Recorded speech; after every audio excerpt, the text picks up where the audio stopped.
2024 लोकसभा चुनाव की बिसात अभी से बिछने लगी है। हिमाचल और कर्नाटक में जीत से उत्साहित कांग्रेस फिर से वापसी करती नजर आ रही है।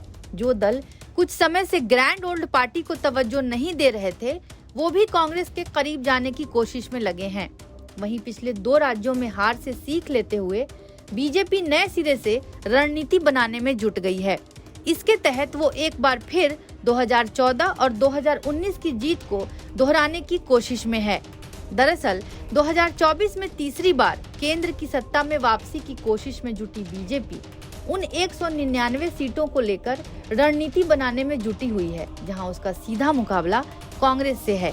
और पिछले 2 लोकसभा चुनाव में बीजेपी को यहां भारी सफलता मिली थी, जिसके दम पर वह केंद्र की सत्ता में पूर्ण बहुमत के साथ बैठी है। तो आइए आपको उन सीटों के बारे में बताते हैं।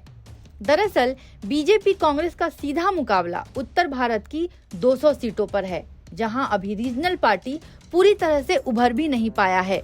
इसमें एमपी में 29, कर्नाटक में 28, राजस्थान में 25, छत्तीसगढ़ में 11, असम में 14, हरियाणा में 10, हिमाचल में 4, गुजरात में 26, उत्तराखंड में 5, गोवा में 2, अरुणाचल में 2, मणिपुर में 2, अंडमान निकोबार में 1, चंडीगढ़ में 1, लद्दाख में 1 सीट मिलाकर लोकसभा की 161 सीट होती है, जबकि 38 सीट उन राज्यों की हैं जहां रीजनल पार्टियां मजबूत तो हैं, लेकिन इन सीटों पर बीजेपी कांग्रेस का सीधा मुकाबला है। इसमें पंजाब की 13 में से 4, यूपी की 80 में से 5, बिहार की 40 में से 4, तेलंगाना की 17 में से 6 और आंध्र केरल की 5-5 सीटें शामिल हैं।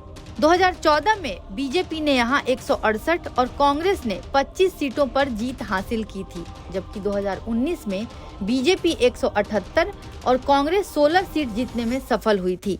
इन सीटों पर कांग्रेस और बीजेपी दोनों खुद को मजबूत करने में जुट गई हैं, क्योंकि यहां पर जीत सीधे दिल्ली की सत्ता की ओर ले जाएगी। हालांकि रीजनल पार्टियां अभी भी कांग्रेस से मोल भाव करने की कोशिश में हैं, लेकिन कांग्रेस बीजेपी के खिलाफ विपक्ष की अगुवाई तो करना चाहती है, पर रीजनल पार्टियों को बहुत तवज्जो नहीं देने के संकेत दे रही है।